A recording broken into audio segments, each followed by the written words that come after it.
a very beautiful teacher, a teenage lover, and a murdered husband.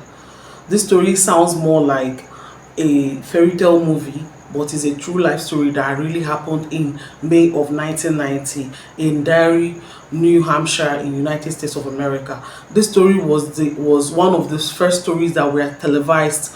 The court settings, the trial was televised. There was a lot of media frenzy on this story, a lot of media sensation. It was a huge case. It was blown up on the media all over United States of America. It was televised and people were really following it. Even people were getting tickets to be able to sit in the court to listen to this case firsthand.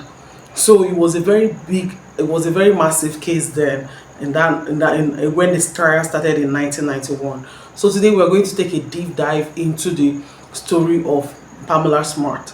Pamela Smart was a young lady that grew up in Florida but moved down to their New Hampshire, so where she grew up. Then she later Florida State University because she wanted to go back to that state. So she majored in communications, and while she was in school, she was anchoring a radio program known as Metal Madness. She was even known as the Metal Maiden of the campus because she loved metal music. She loved rock. About her, without seeing her picture, you would think that she will have like tattoos all over her body, and maybe the color her hair black and all of that. But no, Pamela Smart was a blonde girl that looked simple and pretty. She doesn't have any tattoos. She just liked metal rock. In November of 1986, she met her husband Gregory Smart during a Christmas party that was held in Derry, in their hometown. So they met and they liked each other because Greg had long hair. He likes rock too. He likes metal rock. He dresses the way Pamela likes. Pamela likes metal rock, so the way Greg dresses fits into the kind of person that she likes, and so they started dating in 1987, and they were close. They liked each other. They loved each other so much. Their relationship was okay, and yeah, Gregory moved to Florida to stay with her till she finishes school. Then Greg told her that if they could move back to New Hampshire because he wanted to take up a job in his father's company. His father has an insurance company, so he wanted to be an insurance salesman. So Pam moved back to Hampshire, and when they got to Hampshire, they were able to rent a condo, and they were living their normal life, married life, new married couple, as at that 1989. So immediately Greg got his job, started work as an insurance salesman. Greg had to barb his hair because he had the long hair. He barbed the hair. He stopped playing guitar. All those things that Pamela found fascinating, that even attracted him to Greg. Greg stopped all of that. He was very serious because he wants to start a family. He wanted to like concentrate on building his family. Corporate America will not be able to like accept someone that sports that kind of long hair coming to work and all of that. So he wears suits. He dresses up like an insurance salesman. So Pamela didn't find that interesting. Didn't find him interesting anymore. And before then, around of 1990, Greg had confessed to Pamela that he cheated on her. So Pamela was like, after much talks between the both of them, they resolved it. But for Pamela's mind, the way Greg dresses and that Greg does not even play the guitar anymore, and she just started removing her mind slowly from where Greg is. And while Pamela was teaching in Winnaconnet High School, where Pamela was working, she made friends with teenagers there. There were teenagers that they were handling a project in they were handling project self-esteem, because Pamela was working there as a media coordinator. So she had friends she made friends with those teenagers. There is Billy Flynn, Cecilia Pierce. These were the two people that she was really rolling with, and those teenagers, they were 15-year-old. They were both 15-year-olds. Pamela as at this time is 22 years old, and Greg was 24 years old. So I don't know why Pamela found it, felt that it was okay for her to like become so body with teenagers. So she took Cecilia, the girl, as her confidant, and Cecilia was even working part-time as an assistant in that their media department. So she would go there, and Pamela, almost everything that happens in Pam's life, she would just relate it to Cecilia, not minding that Cecilia is just 15 years old. Then for Billy Flynn looked more like the older version of Gregory Smart. He had a longer hair. Then he loves rock, metal rock. Then he also plays the guitar. So almost everything that Greg no longer does, Billy does all of that. So Pamela started liking Billy, and Billy had already told one of his friends, Patrick Randall, that he likes Pamela, that this is the girl, I like her, not even minding that Pamela is a married woman and that Pamela is 22 years old. So they were just like being friends and nothing much to it. And then Pamela would invite Billy and Cecilia to her house, and when her husband is not around, and she would tell Cecilia to go and walk her dog Helen, that she should walk her dog. And then while Cecilia had gone out, Pamela and Billy would go upstairs and have sex. So that was what was happening there then. And Cecilia also knows what both of them were sleeping together, because Cecilia had one day walked in on both of them having sex. So she knows what was happening. And I don't know why Pamela felt that it's okay to even sleep with a 15-year-old. I don't know if we can call that an affair or an assault. I don't know. So Pamela was sleeping with Billy, and this affair was going on for a while. Then Pam started telling Billy that she cannot leave her husband Greg, that the only way that she can leave Greg is if Greg is no more, that she doesn't think she can leave Greg, and that Greg beats her, and that she doesn't want to leave. Like, if she leaves, that she will lose everything. She will lose her financial support. She will lose her dog, because they bought that dog together. She will lose everything. She will even lose her job. So that she doesn't want to leave Greg. He himself was asking her that, why can't you divorce Greg if you no longer want to be with him? Why would you say that you cannot leave him unless he's dead, and all of that? She said that she cannot leave because of all those things that she listed, because of the financial support, because of their dog that they are sure that they bought together, and her home, her very there was a couch in their living room, a white couch that she loved so much that she cannot leave the couch, and all that things that are important to her, that she cannot leave all of that and divorce Greg. That the only way she can leave Greg if Greg is dead.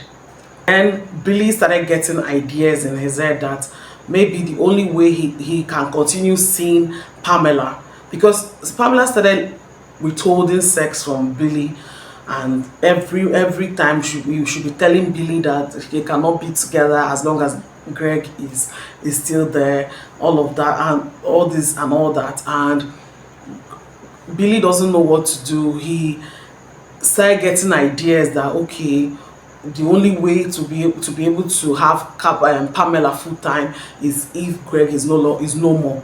So they started discussing Greg's mother with his friends. So he will discuss with them mother Billy that Pamela said that that's the only way they can be together. That Pamela is saying that, yeah, once Greg is no more, that both of them can be together. So those were the ideas that he was getting, and Pamela even told him that he should help her kill her husband. And the plans was set in motion from March of 1990. They were trying different ways on how to murder Greg, but most times if they were able to like go get to their house, to the Smart's home, they will decide not to do it and they will go back. And Pamela will continue saying that it's as if Billy does not love her enough. It's as if Billy is not serious about their relationship. And this even prompted this even encouraged Billy to keep discussing ways on how to do this. And finally agreed, all of them finally agreed that this was going to happen on May 1st, 1990. So she told them that they should not murder the husband in front of her dog. That she should make sure that they remove the dog from there whenever they want to do it. That they should not use a knife. That knife will make everything messy. That they should use a gun, do it, and that they should try to off the lights when they are doing it. Yeah, the rules. That she will leave the door open for them so that they will be able to gain access into the residence. So on May 1st of 1990, Pamela left for work. She took almost all her jewelry because she felt that if she leaves it there, that they will steal it. So she went to work. She's around 9 p.m. around 7 p.m. From 7 p.m. to 9 p.m. she was at a meeting in her workplace. So Billy and his friends Vance Latimer Jr., Randall, and Raymond Fowler, they all drove to the Smart residence, and when they got there, they were able to gain access into the house through the back door, and they were hiding, lying in wait for Greg to come back from work. And when Greg got home, he alighted from his vehicle, opened the door. They had his keys jiggling at the door, and he was able to open the door. Billy was hiding at the back of the door. Patrick Pete was hiding somewhere in their living room, and immediately he gained access into that house. Both of them jumped him. They held him down and shot him execution style, and they were able to unalive him with one single shot.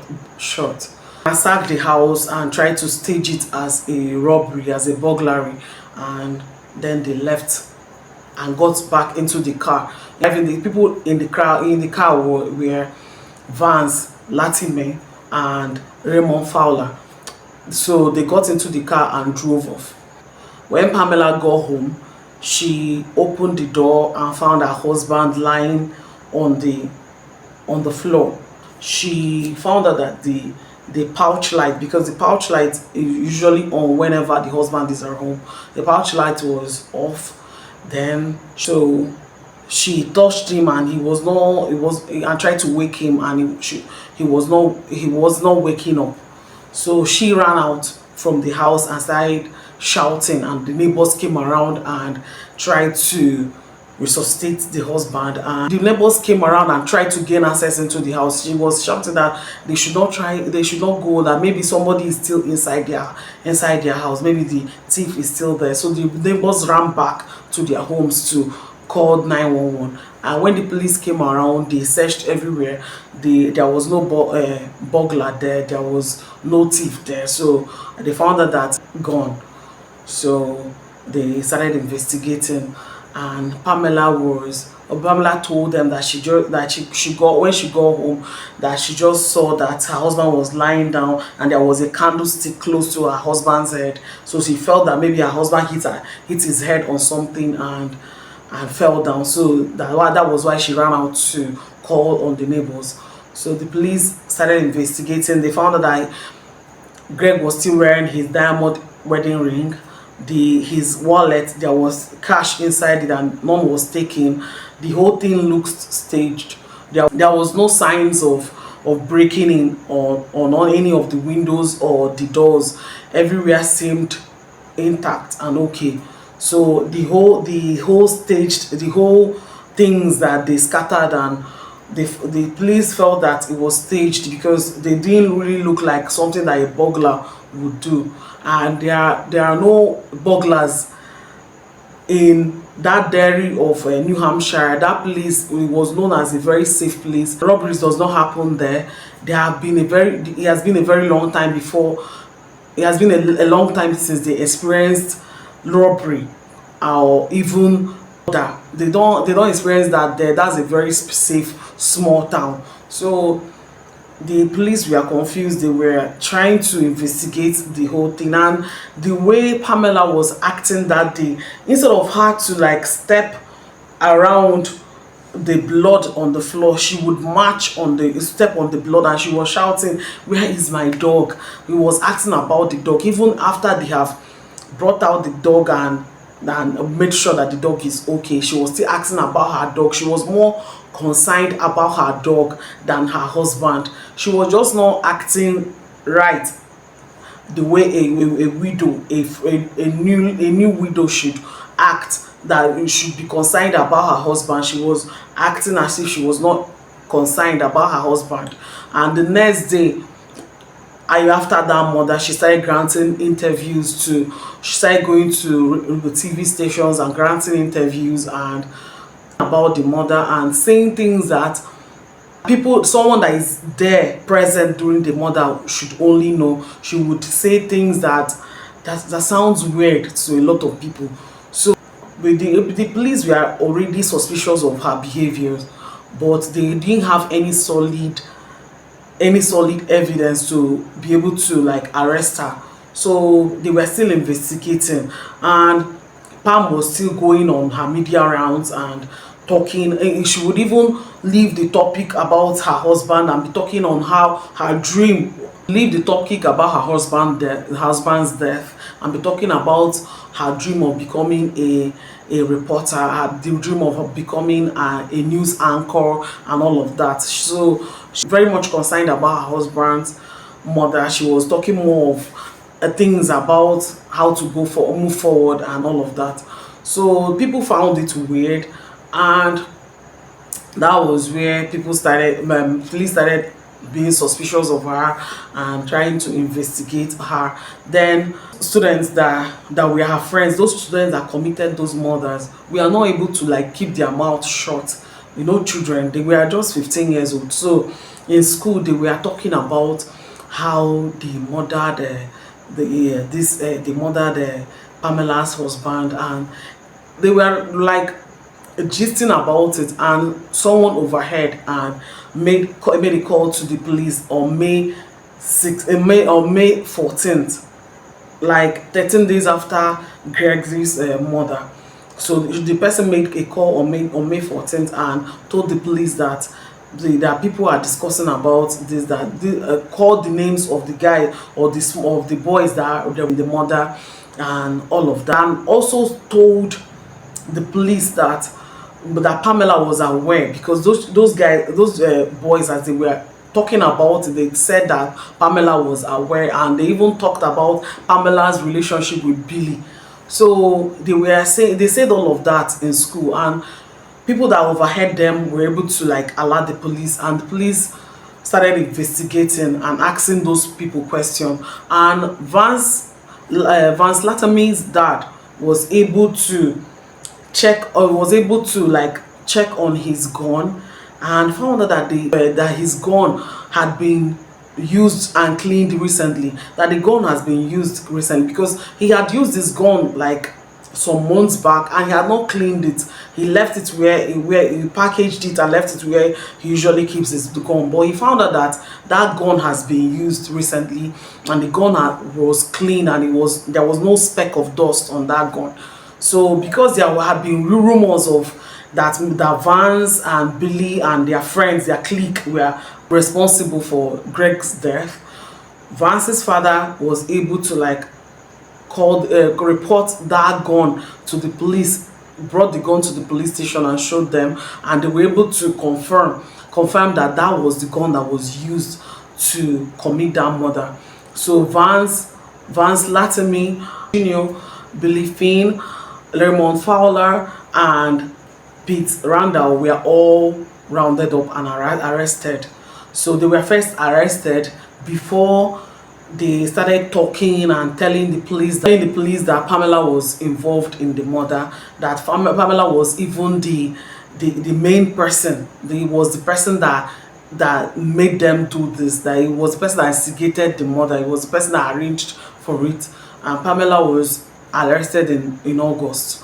So when Pamela was arrested, she was questioned. She kept denying it. She was saying that no, if Billy got the idea that he murdered her husband from their discussions, that's not on her, that she'd never told Billy to murder her husband. And before she was even arrested, Cecilia Pierce, Pamela's 15-year-old confidant, was called in for questioning by the police. And the police, because those people that reported that because the person that called into the police to tell them that Billy and his clique of friends were involved in murder also said that Cecilia knows about the murder, that he knows what was happening or what was going to happen, that she's involved. So when the police called in to Cecilia, and told her that this is what they said about her, Cecilia agreed to wear a wire and meet Pamela. And when she met Pamela and asked her if she knew about this murder before it happened, Pamela said agreed during their talks that she knew that the murder was going to happen, and that Cecilia should not say anything to the police, because the guys they were stupid, they were talking, and that was why, and about the murder. But nobody will even believe those guys, because they are 15-year-olds, that she should not go and tell the police that Pamela knew about the murder before it happened. So those were the things that she was saying to Cecilia.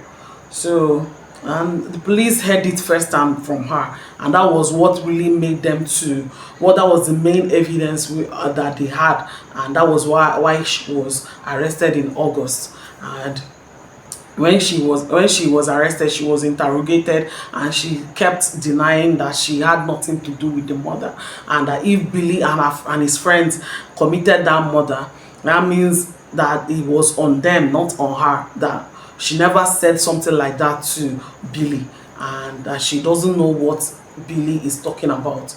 And that was her, and that has been her statement even till this day. So during the trial happened in 1991, in March of 1991. And like I said before, it was a media sensation. People were all over. People were going to the court as if they were going to a movie theater. People were getting tickets to be able to get to the court. People even go to the court around 1 a.m. in the morning to be able to wait, so that they will be the first people to gain access into the court before other people can come in. So, and the public had only 30 seats, and the media, there was almost all the television stations and the radio stations in the country were inside that court. The court was televised, the trial was televised live. So a lot of media frenzy, people had already formed their opinion, because hearing that a 22-year-old was having an affair with a 15-year-old, that was juicy. That would be very juicy. People were like, liked that story, and they wanted to know what happened, they wanted to know what will happen and all of that. So people already formed the opinion that Pamela is guilty. So even dating a 15-year-old, that she's already guilty, that she's a that she's a pedo. So that was what people were saying. And during the trial, Pamela would come into the court because she said her lawyers told her that she shouldn't laugh, she shouldn't react, she shouldn't talk. So she would behave like an ice queen, an ice princess, and come into the court mark without any feelings on her face, without any emotion on her face. So she would sit there, and Billy and her friend and his friends would come on the stage on the stage, Abby, come into the court, and I think Billy and his friends were testifying against her, saying all sorts, that she was the one that helped them to get the bullets that they used in committing the murder. She was the one that helped them get the car. She was the one that left the door open for them. She was the one that told them that they shouldn't commit the murder where the door in that they shouldn't commit the murder in the presence of her dog, and all of that. So even Cecilia also was called on stage was called, and she testified against Pamela. Everything, they all testified and said all the things that happened. And Pamela was sentenced to life imprisonment without the possibility of parole. Then Pete Randall and Billy Flynn were sentenced to 40 years imprisonment to parole at 28 years. Then Vance Latime was sentenced to 15 years imprisonment. Raymond Fowler was sentenced to 13 years imprisonment. They were all sentenced to life imprisonment with varying degrees of eligibility of parole. Pete Randall and Billy Flynn were sentenced to life imprisonment with eligibility to parole at 40 years. Then Vance Latime was sentenced to life imprisonment with parole at 15 years. Raymond Fowler was sentenced because both of them, Vance and Raymond, were just inside the car. They were the gateway drivers. So they were sentenced to 15 and 13 years imprisonment. Life imprisonment with eligibility at 15 years for Vance and 13 years for Raymond. So that was their sentences. And Raymond was released in 2003 after serving his 13 years. Vince was released in 2005. Billy and Pete were both released in 2015. So they all served their sentences. But Pamela is still in prison serving out her sentence. She said that the media frenzy that happened with this case was what blew it up, and what made it blew it up, and what made them sentence her to life imprisonment. While the actual people, the people that pulled the trigger, they have all left the prison, and she is still serving out her life sentence. Even in 2023, she had like run out of all the plea deals that she's ever going to on this case. So she is no longer she doesn't have any pleas remaining, any plea deals, appeals to appeal this case. She can no longer appeal the case anymore. So she is living out her life sentence in prison in New York. So she's in a minimum security prison, and a lot of people believe, while most people believe that she's not innocent, that she groomed Billy specifically to murder her husband, some people actually believe that she was a victim of media and court public opinion already formed before the trial. So people felt that she's a victim. Then some people feel that she is a criminal mastermind that destroyed the lives of 4 teenagers. So those teenagers, Billy and his friends, they've all gotten married, and they are living their life but Pamela is still in prison. Pamela was able to get to master's degree. She works with prison support for HIV.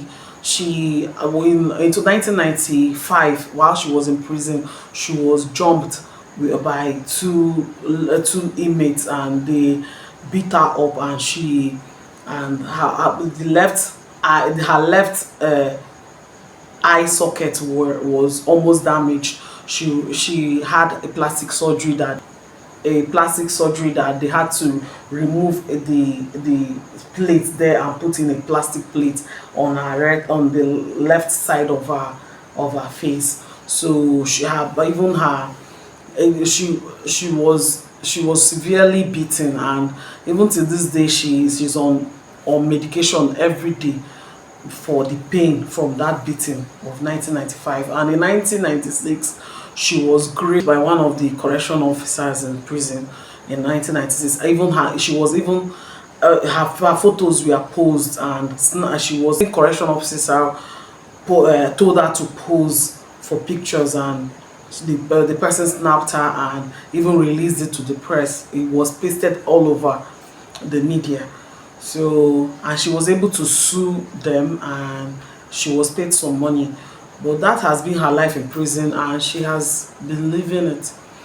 She has been spending all of her life in prison, and the four teenagers spent almost like half of their lives in prison, almost some huge part of their life in prison. And that is the case of Pamela Smart.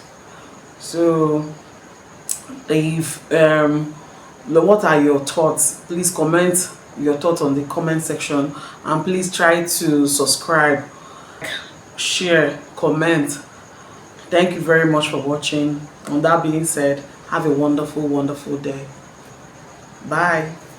Say it at the beginning part of the video. This is Crime Story with Linda. Please don't forget to subscribe, like, and share. Bye. Have a wonderful day.